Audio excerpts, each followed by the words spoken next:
Hello class 12। आज हम लोग गॉस थ्योरम का सेकंड एप्लीकेशन करेंगे, जो कि है एक चार्ज्ड सॉलिड स्फीयर की वजह से इलेक्ट्रिक फील्ड फाइंड करना। ठीक है, लास्ट लेक्चर में हम लोगों ने चार्ज्ड सेल या चार्ज्ड हॉलो स्फीयर या फिर कंडक्टिंग सॉलिड स्फीयर की वजह से इलेक्ट्रिक फील्ड फाइंड करी थी। अगर आपको याद हो तो अच्छी बात है, नहीं याद है उसको रिकॉल कर लेते हैं। पहला, अगर आप इस चार्ज शेल से बाहर किसी पॉइंट पर इलेक्ट्रिक फील्ड फाइंड करते थे तो इलेक्ट्रिक फील्ड का क्या फार्मूला आता था? E is equal to 1/4πε0 Q/r²। और बिल्कुल वैसे ही फार्मूला हुआ करता था जैसे कि एक पॉइंट चार्ज ने क्रिएट किया हो। ठीक है, मतलब कि अगर हम इस स्फीयर के बाहर किसी पॉइंट पर इलेक्ट्रिक फील्ड फाइंड करते थे तो इस पूरे चार्ज को कहां पर एज्यूम कर सकते हैं? सेंटर पर। ठीक है, फिर उसके सरफेस पर निकाला था हम लोगों ने और उसके अंदर में इलेक्ट्रिक फील्ड निकाली थी, और फिलहाल अंदर में इलेक्ट्रिक फील्ड कितनी आ गई थी? 0। ठीक है, और कुछ ग्राफ इस टाइप का बना हुआ था, सेंटर से कैपिटल आर मतलब इस सरफेस तक इलेक्ट्रिक फील्ड 0, फिर उसके बाद मैक्सिमम और फिर उसके बाद कम होने लगे। कुछ इस टाइप का हम लोगों ने स्टडी कर रखा था। अभी आज की क्लास में हम लोग सॉलिड नॉन कंडक्टिंग स्फीयर की बात करेंगे। सॉलिड नॉन कंडक्टिंग स्फीयर में हम लोग जानते हैं कि चार्ज मूव नहीं कर सकता क्योंकि नॉन कंडक्टिंग है, और अगर हमने चार्ज प्रोवाइड कर दिया है तो उसके पूरे वॉल्यूम में रहेगा। ठीक है, देखते हैं कैसे। आपके पास एक स्फीयर है, चार्ज स्फीयर, और इसको हम चार्ज प्रोवाइड कर रहे हैं। क्योंकि ये चार्ज मूव नहीं कर सकता। क्यों नहीं मूव कर सकता? क्योंकि बॉडी नॉन कंडक्टिंग है। अगर कंडक्टिंग होती तो ये पूरा का पूरा चार्ज कहां तक जाएगा या जा सकता है? उसके सरफेस तक। ठीक है, अब ये सॉलिड है और नॉन कंडक्टिंग है, इसका मतलब कि ये चार्ज उसके पूरे वॉल्यूम में होगा। और अगर पूरे वॉल्यूम में चार्ज है तो यहाँ पर कौन सी चार्ज डेंसिटी काम करेगी? Volumetric charge density. ठीक है स्टूडेंट्स, चलते हैं केस फर्स्ट की बात कर ले। केस फर्स्ट में हम लोग इस सॉलिड नॉन कंडक्टिंग स्फीयर के बाहर के किसी पॉइंट पर इलेक्ट्रिक फील्ड फाइंड करेंगे। ठीक है, ये एज्यूम कर लेते हैं कि इस पूरी बॉडी में चार्ज है Q और इस पूरी बॉडी की रेडियस है कैपिटल R। ठीक, और हमारे पास एक पॉइंट है जो कि इस पूरे पूरे सिस्टम के बाहर है। ये रहा वो पॉइंट P। यहाँ पर हमको इस चार्ज डिस्ट्रीब्यूशन की वजह से इलेक्ट्रिक फील्ड फाइंड करनी है। ठीक है, हम लोग का क्या होगा यहाँ पर मुद्दा? यहाँ पर हम लोग इस पॉइंट को कंटेन करने वाला एक गॉसियन सरफेस बनाएंगे और इस गॉसियन सरफेस से लिंक होने वाले फ्लक्स को दो मैनर में निकालेंगे। पहला, जनरल डेफिनेशन यूज करके E डॉट डी ए। ठीक है, और फिर वही फ्लक्स किससे भी निकालेंगे? गॉस थ्योरम से निकाल के दोनों को इक्वेट कर देंगे। जितने भी एप्लीकेशन है सब में आपको यही काम करना है। पहले आप क्या करेंगे, एक बार फ्लक्स को गॉस थ्योरम से निकालेंगे और एक बार फ्लक्स को जनरल डेफिनेशन से निकाल के दोनों को इक्वेट करेंगे। ठीक है फ्रेंड्स, वही आज भी करना है हम लोग को। चलिए स्टार्ट करते हैं। इस पॉइंट P को कंटेन करने वाला हमने एक गॉसियन सरफेस एज्यूम कर रखा है या बना रखा है जो कि स्फीयर है। क्यों? क्योंकि स्फीयर के लिए गॉसियन सरफेस कैसा होता है? स्फेरिकल होता है। ठीक है, केस फर्स्ट में हम लोग यहाँ पर इसकी डिस्टेंस मतलब इसके सेंटर से इस गॉसियन सरफेस तक की डिस्टेंस को स्मॉल r ले रहे हैं, और इस केस में स्मॉल r कैपिटल R से बड़ा है क्योंकि आप पॉइंट को बाहर ले रहे हैं। ठीक है, अगर यही पॉइंट P इसके सरफेस पर आ जाए, मतलब कि उस टाइम जिस टाइम आपको इलेक्ट्रिक फील्ड सरफेस पर चेक करनी है, तो स्मॉल r कैपिटल R के बराबर हो जाएगा। ठीक है, चलिए अब हम लोग क्या करेंगे, इस गॉसियन सरफेस पर एक बहुत ही छोटा सा एलिमेंट्री कट लेंगे, मतलब बहुत ही छोटा सा एरिया कट कर लेंगे, और उस एलिमेंट्री एरिया से निकलने वाला फ्लक्स काउंट कर लेंगे, और फिर पूरी सरफेस के लिए क्या कर लेंगे, इंटीग्रेट कर लेंगे, क्योंकि हमें टोटल सरफेस से लिंक होने वाला फ्लक्स चाहिए। ठीक है, तो elementary flux, elementary flux linked with this area, link with elementary area, elementary area, इस छोटे से एरिया से कितना फ्लक्स लिंक होगा। तो हमें क्या करना होगा, पहले तो ये पता करना होगा कि यहाँ पर एरिया वेक्टर कितना है और यहाँ पर इलेक्ट्रिक फील्ड वेक्टर कितना है। जरा गौर करिएगा, तो हम लोग जानते हैं कि एरिया वेक्टर सरफेस पर परपेंडिकुलर होता है, ठीक है, सरफेस पर परपेंडिकुलर, ये रहा आपका एरिया वेक्टर DA, ठीक है, क्योंकि ये एरिया बहुत ही छोटा सा है, DA एरिया है, ठीक। और ये एक स्फेरिकल चार्ज डिस्ट्रीब्यूशन है और इसका जो इलेक्ट्रिक फील्ड लाइंस होता है वो रेडियली आउटवर्ड होता है, मतलब कि वो भी रेडियस के अलाउंग ही होगा, मतलब कि एरिया वेक्टर के अलाउंग होगा। और यहाँ पर दोनों के बीच का एंगल कितना हो जाएगा, 0, ठीक है। तो इलेक्ट्रिक फ्लक्स फाई ई या d phi E, elementary electric flux E dot DA। और अगर हमको पता करना हो total flux linked with this Gaussian surface, total flux, तो क्या करें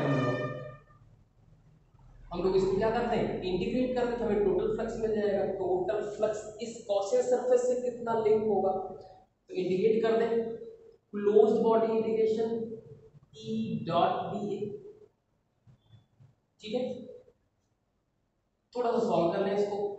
E डॉट DA मतलब कि EDA cos theta, EDA cos theta, cos theta में थीटा कितना हो जाएगा students, 0, close body integration EDA, equation 1। अब यही फ्लक्स हम लोग कहां से भी निकाल लें, गॉस थ्योरम से भी निकाल लें, और दोनों को क्या करते हैं, इक्वेट करते हैं using Gauss theorem, using Gauss theorem.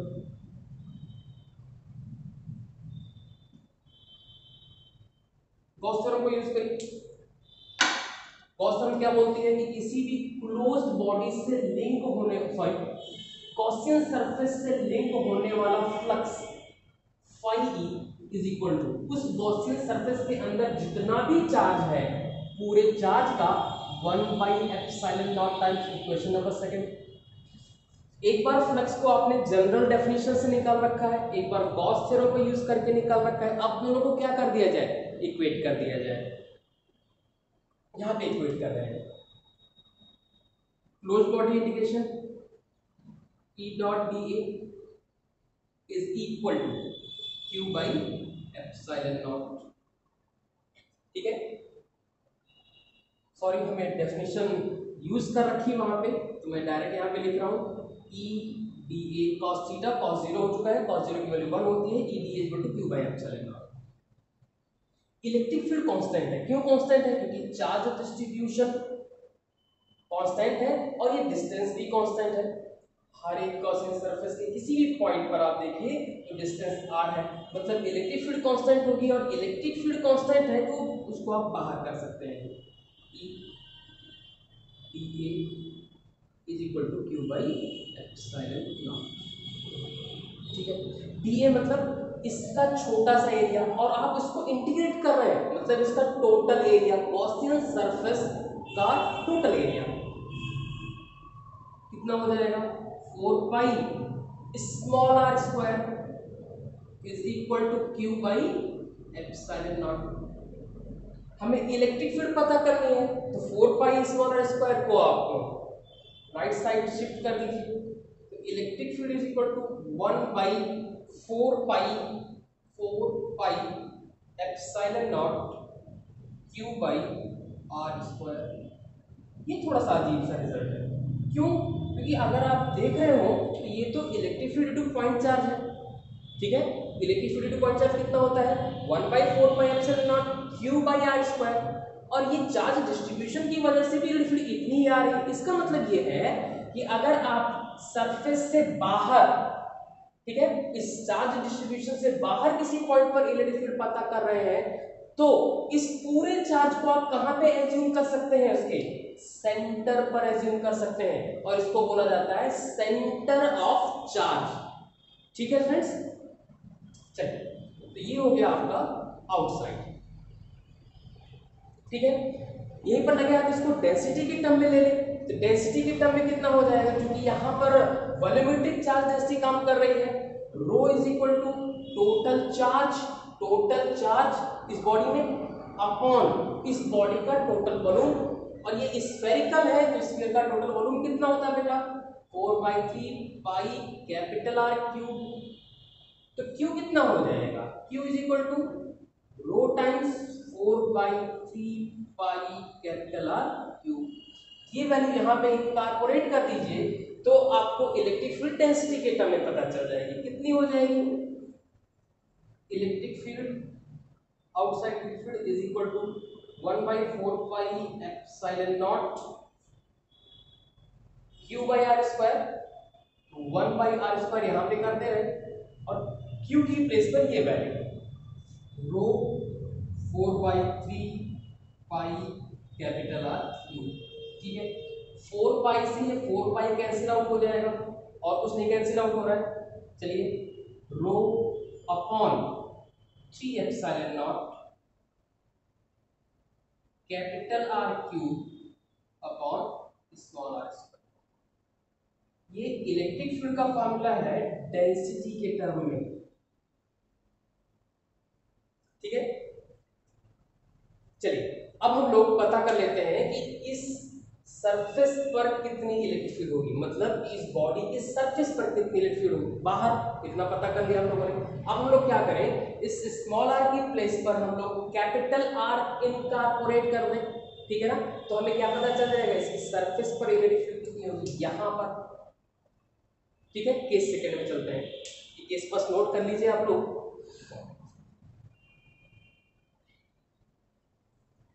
Case second, small r is equal to capital R। ठीक है,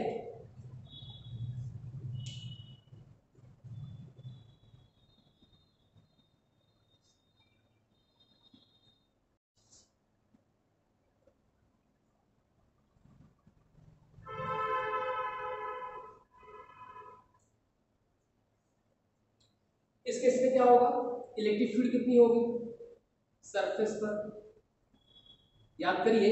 तो इलेक्ट्रिक फील्ड बाहर कितनी हुआ करती थी, 1/4 pi epsilon naught Q by small r square, और स्मॉल आर की प्लेस पर क्या रखना है, आप कैपिटल आर रखना है, रख दीजिए 1/4 pi epsilon naught Q by capital R square, ये सरफेस पर है। ठीक है, और अगर इसको डेंसिटी की टर्म में लिखना है तो यहां पर रख दीजिए, तो सरफेस पर इलेक्ट्रिक फील्ड डेंसिटी के टर्म में मिल जाएगा, सरफेस पर electric field 1/4 pi epsilon naught sorry sigma rho by 3 epsilon naught capital R cube upon small r square है, और स्मॉल आर की प्लेस पर कैपिटल आर रखिए, कैपिटल आर स्क्वायर हो जाएगा, 2r से ये 2r कैंसिल आउट हो जाएगा और आपको फाइनल रिजल्ट मिलेगा सरफेस पर कितना, rho by 3 epsilon naught into capital R. ठीक है, अब चलते हैं, अभी हम लोग को थर्ड केस स्टडी करना है जिसमें अब small r, third case small r छोटा है कैपिटल आर से, मतलब कि आपको इस बॉडी के अंदर किसी पॉइंट पर इलेक्ट्रिक फील्ड पता करनी थी। लास्ट लेक्चर में जब हॉलो स्फीयर हुआ करता था तो उसके अंदर इलेक्ट्रिक फील्ड कितनी आई थी, 0, क्योंकि अंदर में कोई चार्ज था ही नहीं। अभी अंदर में भी चार्ज है, इसका मतलब कि अंदर में इलेक्ट्रिक फील्ड 0 नहीं होगी, कुछ ना कुछ होगी। चलिए निकालते हैं इसके से।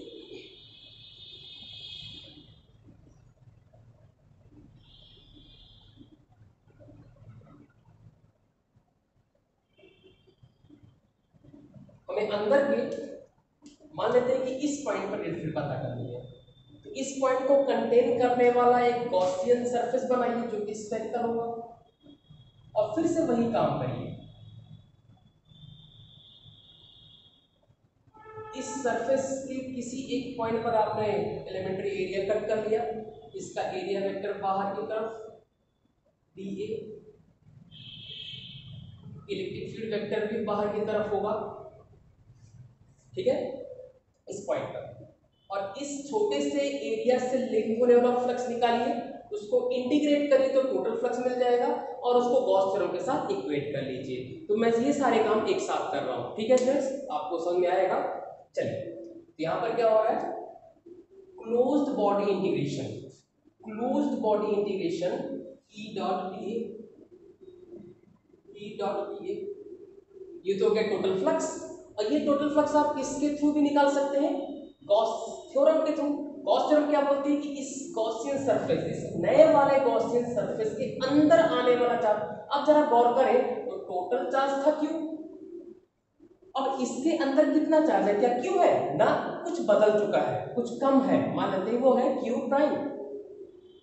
तो ये कितना हो जाएगा, इस गॉसियन सरफेस के अंदर आने वाला charge Q prime upon epsilon naught, ठीक है।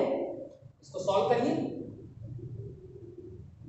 E dA cos थीटा में cos 0 हो जाएगा, cos 0 की वैल्यू 1 हो जाएगी, फिर से वही Q prime by epsilon naught. Electric field constant होगी यहां पर भी, वो बाहर, close body integration E dA Q prime upon epsilon not. क्या हमें Q प्राइम मालूम है, नहीं मालूम है, तो उसको हम निकाल सकते हैं। कैसे निकाल सकते हैं कि जो पूरी बॉडी है उसकी जो चार्ज डेंसिटी है, वही चार्ज डेंसिटी किसकी भी होगी, इस गॉसियन सरफेस के अंदर पड़ने वाले चार्ज की भी होगी।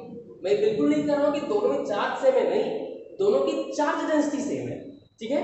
तो चार्ज डेंसिटी अगर सेम है तो पूरी बॉडी की charge density, total charge upon total body का volume 4/3 pi capital R cube is equal to, ये चार्ज डेंसिटी पूरी बॉडी की, और गॉसियन सरफेस के अंदर पड़ने वाले चार्ज की चार्ज डेंसिटी, तो गॉसियन सरफेस के अंदर हमने मान रखा है Q प्राइम चार्ज है, अपॉन गॉसियन सरफेस का वॉल्यूम, गॉसियन सरफेस का वॉल्यूम 4/3 पाई स्मॉल r क्यूब। क्यों, क्योंकि इस बार का जो रेडियस है वो स्मॉल r है, ठीक है, स्मॉल r क्यूब। 4/3 पाई से 4/3 पाई कैंसिल आउट हो जाएगा, और आपको Q प्राइम Q के टर्म में मिलेगा, Q prime is equal to, Q prime यहां पे रखिए, इसको उधर शिफ्ट करिए, तो Q into R cube upon capital R cube, ठीक है फ्रेंड्स। अब आपने क्या कर रखा है, अब आपने Q प्राइम की वैल्यू, मतलब कि इसके अंदर पड़ने वाले चार्ज की वैल्यू की Q की टर्म में निकाल रखी है। सॉल्व करिए, अब आगे E, अच्छा DA आपने ये एरिया कहां पे कट किया है, इस छोटे वाले गॉसियन सरफेस पर, और इंटीग्रेट कर रहे हैं, मतलब कि टोटल गॉसियन सरफेस का एरिया, मतलब क्या हो जाएगा 4 pi small r square is equal to Q prime कितना है friends, Q R cube upon capital R cube, और अपॉन में एप्सिलॉन नॉट, ठीक है। इलेक्ट्रिक फील्ड कितनी मिल जाएगी आपको, इलेक्ट्रिक फील्ड, इसको इधर शिफ्ट करिए, उससे पहले ये 2r इस 2r से कैंसिल आउट हो रहा है, ठीक है, 1/4 pi epsilon naught Q by r, sorry R cube into small r, ये हमारा फाइनल रिजल्ट है, मतलब अंदर में इलेक्ट्रिक फील्ड का फार्मूला इनसाइड। और जरा यहां पर गौर करिए कि ये फर्स्ट टाइम है जब इलेक्ट्रिक फील्ड डिस्टेंस के साथ डायरेक्टली प्रोपोर्शनल में है, ठीक है, क्योंकि हर बार इलेक्ट्रिक फील्ड डिस्टेंस के साथ इनवर्स प्रोपोर्शन में जाती थी। यहां पर देखिए इलेक्ट्रिक फील्ड इस डिस्टेंस के साथ डायरेक्टली प्रोपोर्शनल में है, मतलब E is directly proportional to R, और ये खास रिजल्ट है, ठीक है। चलिए, अब इसको हम लोग चार्ज डेंसिटी के टर्म में रिप्रेजेंट कर लें, मतलब कि अंदर में जो नेट फील्ड आई है वो आपने चार्ज के टर्म में लिखा हुआ है, अब इसको किसके टर्म में भी ले आए, चार्ज डेंसिटी के टर्म में। तो चार्ज डेंसिटी के टर्म में electric field, total charge equal to total charge density into volume 4/3 pi capital R cube,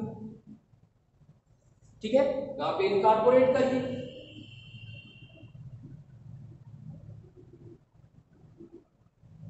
one by 4 pi epsilon naught यहाँ पर देखिए क्यू की वैल्यू कितनी है, rho 4/3 pi capital R cube, ये तो आपने क्यू की प्लेस पे रखा हुआ है। अभी क्या क्या बचा है यहाँ पे, अपॉन में R cube into small r cube से कैंसिल आउट हो जाएगा, पाई से पाई कैंसिल आउट हो जाएगा, ये 4 से ये 4 कैंसिल आउट हो जाएगा और आपको अंदर में इलेक्ट्रिक मिलेगी rho by 3 epsilon naught, rho by 3 epsilon naught into R. ठीक है, ठीक है स्टूडेंट्स, तो ये 3 केस हो गए। आपने बाहर सरफेस पर और सरफेस के अंदर इलेक्ट्रिक फील्ड निकाल रखी है। अब आता है इसका ग्राफ कैसे होगा, ग्राफ देख लेते हैं।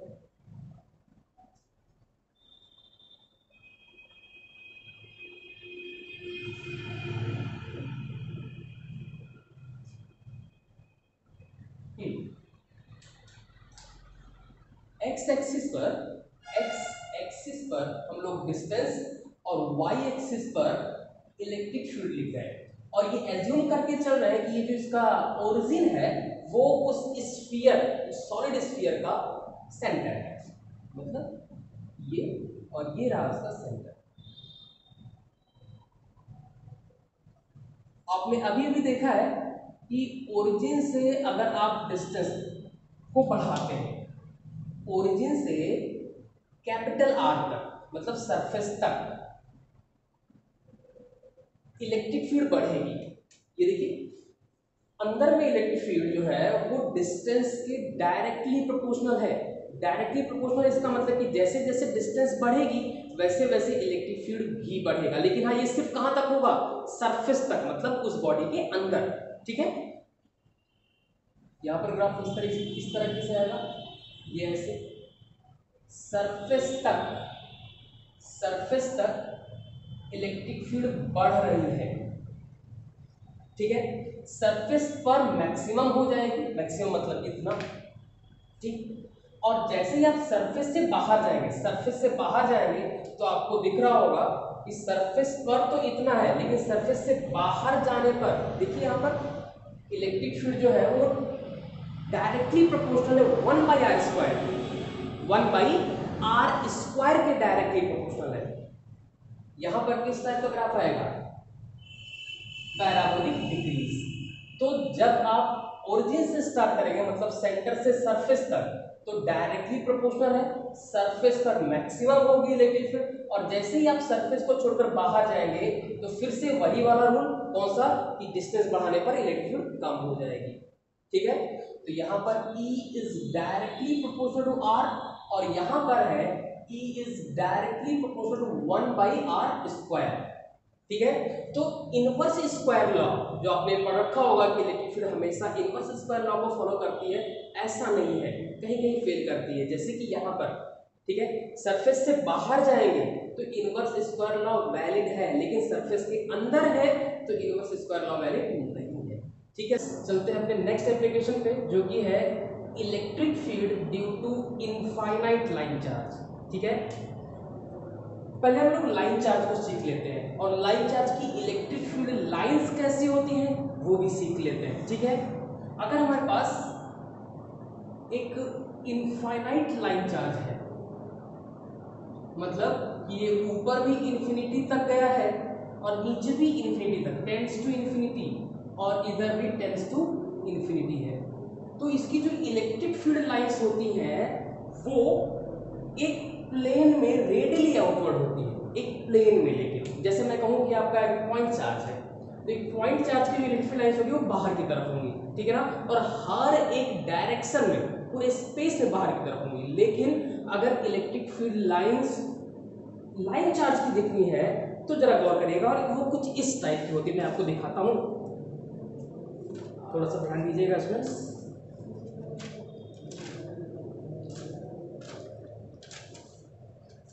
जैसे कि मैं ये पेपर ले रहा हूँ और इस पेपर के थ्रू एक लाइन पास हो रहा है, ठीक है ना, तो वो जो इलेक्ट्रिक फील्ड लाइंस होगी वो इस प्लेन के हर प्लेन में हर एक डायरेक्शन में होगी।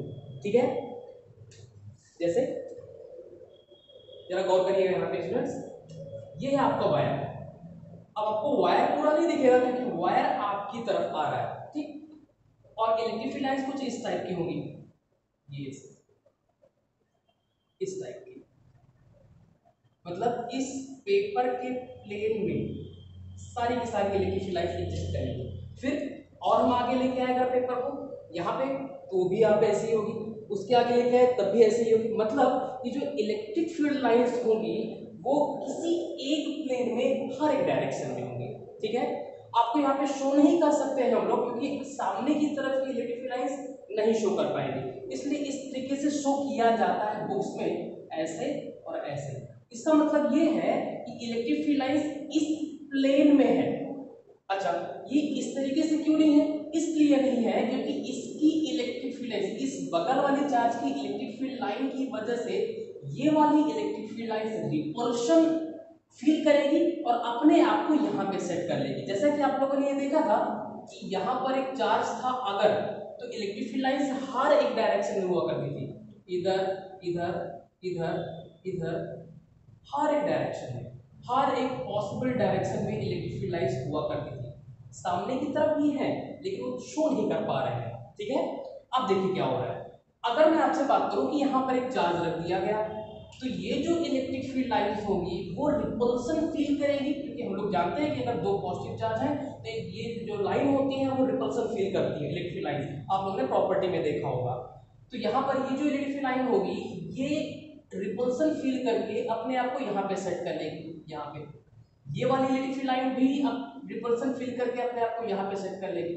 ऐसे ही ये वाली इलेक्ट्रिक फील्ड लाइन इस पॉजिटिव चार्ज से रिपल होके और ये वाली इलेक्ट्रिक लाइन भी अपने आप को यहाँ पे सेट कर लेगी। अगर मैं यहाँ पे एक और चार्ज रख दूं तो ये सारी इलेक्ट्रिक फील्ड लाइन भी रिपल्शन फील करेगी और अपने आप को यहाँ पे सेट कर लेंगी, ठीक है। इसका मतलब कि लाइन चार्ज की जो इलेक्ट्रिक फील्ड लाइंस होती हैं वो एक एक प्लेन में होती है, ठीक है, एक एक प्लेन में। जैसे यहाँ इस वाले चार्ज के लिए इलेक्ट्रिक फील्ड लाइंस इस वाले प्लेन में होगी, ठीक है, और हर एक डायरेक्शन, एक प्लेन के हर एक पॉसिबल डायरेक्शन में होगी। सिर्फ दो ही नहीं है, यहाँ पे ढेर सारी है, यहाँ पर भी है, यहाँ पर भी होगी इस टाइप से, क्योंकि यहाँ पर हम 3D को 2D में ड्रॉ कर रहे हैं तो थोड़ा सा प्रॉब्लम होता है समझने में, और मैं इसको और बेहतर तरीके से आपको समझाता हूँ, ठीक है। जैसे ये रहा आपका लाइन चार्ज, ठीक, और इलेक्ट्रिक फील्ड लाइंस जो है ना वो कुछ इस टाइप से होगी, आपकी तरफ भी है, इधर भी है, इधर भी है, इधर भी है, इधर भी होगी, इधर भी होगी, हर एक, लेकिन इस प्लेन में होगी, वो अपने प्लेन को नहीं छोड़ सकती। अगर मान लीजिए ऐसे हो गई तो ये वाला जो चार्ज होगा ना इसको रिपेल करके इस इलेक्ट्रिक लाइन को यहाँ पे कर देगा। प्रॉब्लम यहाँ पर ये आती है स्टूडेंट्स को कि वो इन दोनों को बुक्स में तो देखते हैं, इसको और इसको नहीं देख पाते, ठीक है ना, क्योंकि वो 2D में ड्रॉ हुआ फिगर है, इस वजह से प्रॉब्लम क्रिएट होती है। इसमें डरने की कोई जरूरत नहीं है। अगर यहाँ पर मैं यहाँ पर एक चार्ज लूँ यहाँ पे, तो ये इलेक्ट्रिक लाइंस यहाँ पे आ जाएगी, ये रिफ्लेक्स यहाँ पे आ जाएगा, मतलब कि इलेक्ट्रिक फील्ड लाइंस एक प्लेन में होगी हर एक पॉसिबल डायरेक्शन में, ठीक है। चलते हैं इसके आगे की तरफ। अभी मैं यहाँ पर अगर इनफाइनाइट लाइन चार्ज ले रहा हूँ, इनफाइनाइट मतलब कि ऊपर भी इंफिनिटी तक चला गया है, नीचे भी इंफिनिटी तक चला गया है, तो इलेक्ट्रिक फील्ड लाइंस इस टाइप की होंगी, ठीक है ना, क्योंकि जितना ऊपर जाएंगे इस वाले चार्ज को अगर आप फिनिश चार्ज मान रहे हैं या फिर एंडिंग चार्ज मान रहे हैं तो ऐसा नहीं है, क्योंकि इसके ऊपर भी चार्ज होगा क्योंकि इंफिनिटी तक गया है। तो जो इलेक्ट्रिक फील्ड लाइंस होगी कुछ इस टाइप की होंगी, ठीक। अगर मैं फाइनाइट लाइन चार्ज की बात करूं तो यहाँ पर एक टर्म और यूज होता है जिसको बोलते हैं एंड इफेक्ट, ठीक है। क्या होगा, मान लेते हैं ये वाला जो चार्ज है इसकी इलेक्ट्रिक फील्ड लाइन ऐसी है, क्यों, क्योंकि इसके ऊपर ये वाला चार्ज है पॉजिटिव वाला जो रिपेल करेगा, इसके नीचे ये वाला चार्ज है जिसकी वजह से रिपल्सन होगा और इलेक्ट्रिक फील्ड लाइंस अपने आप को एक प्लेन में सिमटा लेगी, ठीक है। अब यहाँ पे देखिए ये वाला जो चार्ज है इसकी भी इलेक्ट्रिक फील्ड लाइंस जो है वो ऐसी होगी, ये वाला चार्ज है इसकी भी यूनिट लाइंस ऐसी होगी ये। लेकिन ये जो फाइनाइट लेंथ का जो चार्ज है इसका मतलब ये है कि कोई ना कोई ऐसा चार्ज जरूर होगा जो कि सबसे इंड पोर्शन पे पड़ रहा होगा, और सबसे इंड पोर्शन पे पड़ने की वजह से जो इसकी इलेक्ट्रिक फील्ड लाइन होगी वो थोड़ा सा डिस्टर्ब होगी। क्यों डिस्टर्ब होगी? क्योंकि इसके ऊपर कोई और चार्ज तो है ही नहीं जो कि इसको रिपेल करके इस प्लेन में लेके चला है। ऐसे ये वाला जो लास्ट वाला चार्ज है इसकी यूनिट लाइंस ऐसे होगी। क्यों? क्योंकि इसके नीचे कोई और चार्ज नहीं है जो कि इस इलेक्ट्रिक फील्ड लाइन को रिपेल करे। तो यहां पर इनफाइनाइट लेंथ की चार्ज डिस्ट्रीब्यूशन में इलेक्ट्रिक फील्ड लाइंस कुछ इस टाइप की होती हैं और फाइनाइट लेंथ के चार्ज डिस्ट्रीब्यूशन में इलेक्ट्रिक फील्ड लाइंस कुछ इस टाइप की होती है। ठीक है स्टूडेंट्स, तो हम लोग फिलहाल इस पे काम करेंगे क्योंकि हमारा जो टॉपिक है वो इलेक्ट्रिक फील्ड है due to infinite line charge. Finite line charge की वजह से जो इलेक्ट्रिक फील्ड मिलती है उसको हम लोग बाद में डिस्कस करेंगे। ठीक है, चलते हैं।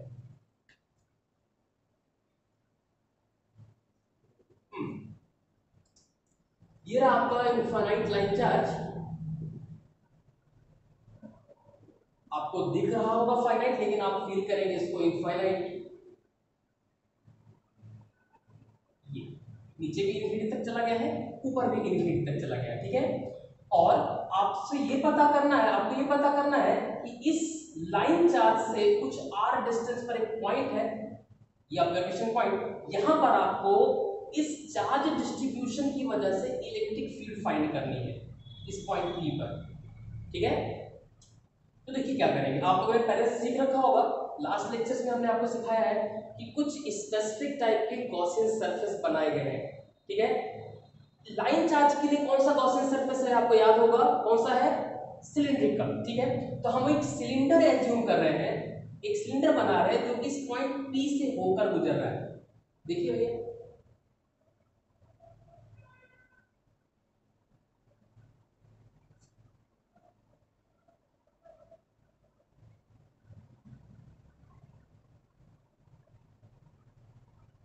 एक सिमेट्रिकल सिलेंडर बना रहे हैं और ये वो पॉइंट है जहां पर हमें इलेक्ट्रिक फील्ड पता करनी है due to this line charge. ठीक, अब जरा गौर करिए, इस सिलेंडर के पास तीन टाइप की सरफेस है, एक कर्व सरफेस है और ऊपर और नीचे वाली दो फ्लैट सरफेसेस हैं। ठीक, और मान लेते हैं कि इसकी जो लेंथ है वो L है और इसके अंदर जो चार्ज है वो Q है। ठीक, अब जरा गौर करिए, यहाँ पर हम लोग फिर से वही काम करेंगे। एक बार फ्लक्स जो कि इस सिलेंडर से पास करेगा उसको जनरल फंक्शन या जनरल डेफिनेशन से निकालेंगे और दूसरी बार उसी फ्लक्स को हम लोग गॉस थ्योरम से निकालेंगे और दोनों को इक्वेट करेंगे। ठीक है, प्रोसेस एक ही टाइप की होगी। अब जरा गौर करिए, यहाँ पर तीन टाइप की सरफेस है तो तीन टाइप के फ्लक्स लिंक होंगे, तीन तरीके का आपको एरिया कट करना पड़ेगा। एक एरिया हमने यहाँ पर कट किया, एक एरिया यहां पे कट किया है कि जो कि कर्व सरफेस का एरिया है। कर्व सरफेस पर हमने एरिया कट कर लिया। उसका एरिया वेक्टर किधर होगा? हम लोग जानते हैं कि सरफेस पर परपेंडिकुलर बाहर की तरफ इधर होगा इसका एरिया वेक्टर dA1। ठीक है, और अभी अभी हम लोगों ने डिस्कस किया है कि इलेक्ट्रिक फील्ड लाइंस भी ऐसी होती है दोस्तों, इलेक्ट्रिक फील्ड लाइंस भी ऐसी होती है, रेडियली आउटवर्ड, प्लेन में रेडियली आउटवर्ड, ये होगा इलेक्ट्रिक लाइन। तो इस सरफेस के लिए थीटा कितना होगा? 0। ठीक है, वहीं पर अगर हम इस फ्लैट सरफेस पर एरिया कट करें, ठीक है, तो इसका एरिया वेक्टर इस सरफेस पर परपेंडिकुलर, ये दूसरा वाला एरिया है dA2 मान लेते हैं इसको, और इस सरफेस के लिए इलेक्ट्रिक फील्ड लाइन वो तो रेडियली आउटवर्ड ही होती है, तो दोनों के बीच का एंगल यहां पर कितना होगा? 90। ठीक है, यहां पर आइए, ये जो तीसरी फ्लैट सरफेस है इसका एरिया वेक्टर हम लोग जानते हैं कि वो बाहर की तरफ ही होता है, ये रहा इसका एरिया वेक्टर dA3। जरा गौर करिएगा, ये अंदर की तरफ नहीं होगा, आपको पहले लेक्चर में बताया जा चुका है। ठीक है, इलेक्ट्रिक फील्ड लाइन तो रेडियली आउटवर्ड होगी, थीटा यहाँ पर भी कितना है 90। अब इन तीनों टाइप के एरिया से लिंक होने वाला फ्लक्स मिल जाएगा तो टोटल फ्लक्स मिल जाएगा, क्योंकि तीन ही टाइप का एरिया है इसमें। ठीक है, तो टोटल फ्लक्स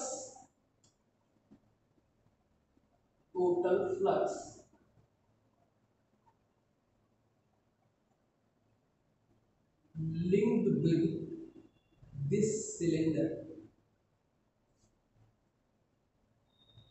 इस सिलेंडर से लिंक होने वाला टोटल फ्लक्स, तो total flux phi is equal to phi one plus phi two plus phi three. ये क्या मैं कर रहा हूं, ये है तीनों एरिया से, ये फर्स्ट एरिया से लिंक होने वाला मतलब कर्व सरफेस से लिंक होने वाला फ्लक्स, और ये 2 एंड 3 जो है वो इन दोनों फ्लैट सरफेसेस से लिंक होने वाला फ्लक्स है।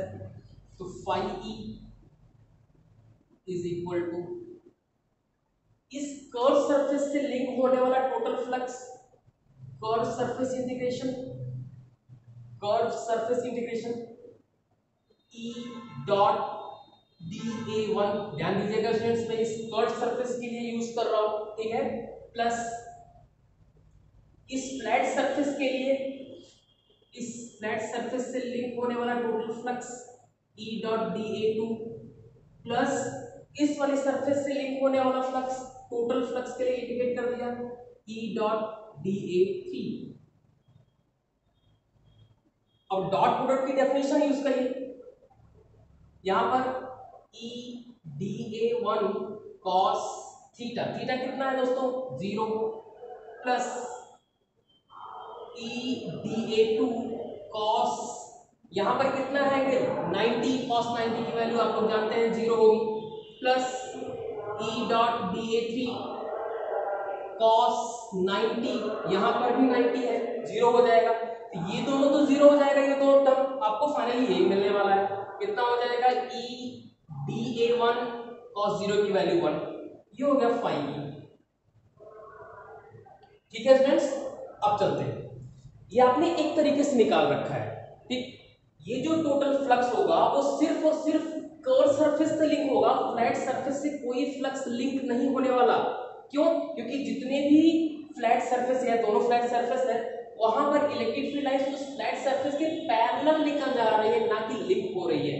ठीक है, ये हो गया आपका क्वेश्चन नंबर 1, ये टोटल फ्लक्स है, और यही टोटल फ्लक्स आप किसके थ्रू भी निकाल सकते हैं, गॉस थ्योरम के through, using Gauss theorem.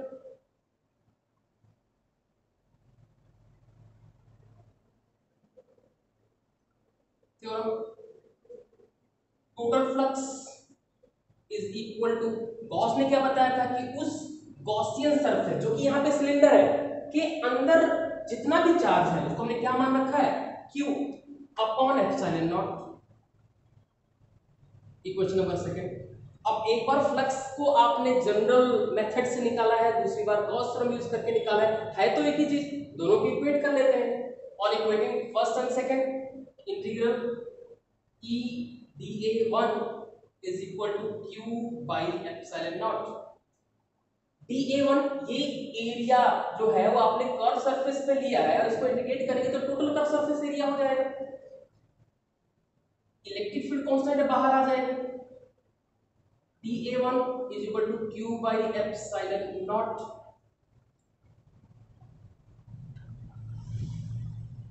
E dA1 ध्यान रखिएगा, ये जो आपने एरिया कट किया था एलिमेंट्री एरिया, ये कर्व सरफेस पर था, उसको इंडिकेट करेंगे तो टोटल कर्व सरफेस एरिया। अब याद करिए, आप लोगों ने सीख रखा होगा कि किसी भी सिलेंडर का टोटल कर्व सरफेस एरिया कितना होता है, तो 2 पाई आर एच, एच मतलब इसकी हाइट, यहां पर वो हाइट है एल, 2 पाई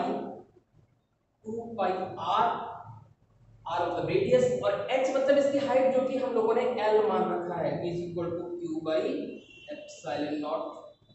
तो इलेक्ट्रिक फील्ड कितनी हो जाएगी, इलेक्ट्रिक फील्ड हो जाएगा 1 by 2 pi R L into Q by epsilon naught. ठीक है, इतना आपने नोट कर लिया होगा, इसको हम हटा रहे हैं, रिमूव कर दे रहे हैं इसको।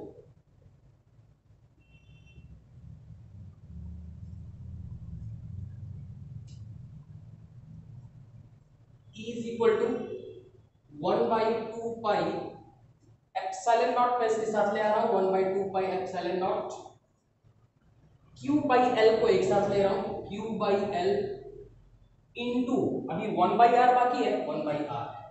ध्यान रखिएगा आपने सीख रखा होगा कि linear charge density lambda is equal to Q by L होता है, ठीक है। तो क्यू इक्वल कितना हो जाएगा, क्यू हो जाएगा लैम्डा इंटू एल, ये इनकैलकुलेट कर दीजिए वहां पे। तो ई इक्वल टू कितना 1/2 पाई एप्सिलॉन नॉट, क्यू की प्लेस पर lambda L upon L into 1/r, ठीक है। एल और एल कैंसिल आउट हो जाएगा, आपको फाइनल रिजल्ट मिलेगा 1/2 pi epsilon naught lambda by R. और यहाँ पर गौर करिएगा स्टूडेंट्स कि यहाँ पर electric field inverse square law को फॉलो नहीं कर रही है। यहाँ पर इलेक्ट्रिक फील्ड कुछ इस टाइप की है कि E is directly proportional to 1/r, ना कि 1/r स्क्वायर, ठीक है। कुछ राइटर्स इसको ऐसा भी लिखना पसंद करते हैं E इज इक्वल टू 1 यहाँ पर 2 पाई एप्सिलॉन नॉट है और हमें लर्न होता है 1/4 पाई एप्सिलॉन नॉट की वैल्यू, जो कि कितनी होती है 9 इंटू 10⁹9। इसको उस तरीके से सेट कर लेते हैं 1/4 pi epsilon naught 2 lambda by R, 2 lambda by R, जिससे कि हम यहाँ पर लिख सके 9 इंटू 10⁹9 2 लैम्डा बाई आर, ठीक है। अब इलेक्ट्रिक फील्ड के साथ अगर हमें डिस्टेंस का ग्राफ बनाना हो तो भी आप बना सकते हैं। इस केस के लिए वो कुछ इस टाइप का होगा,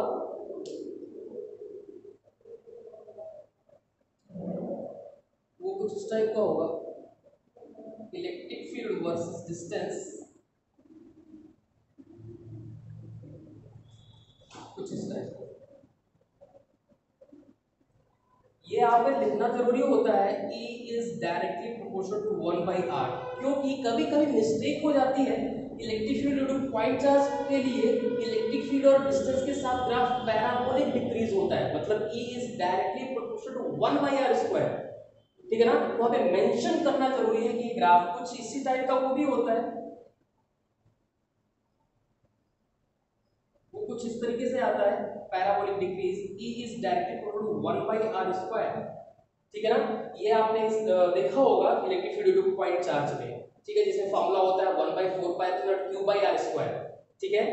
तो आप इन दोनों में अगर कभी कंफ्यूज होते हैं तो आप मेंशन जरूर कर दीजिएगा।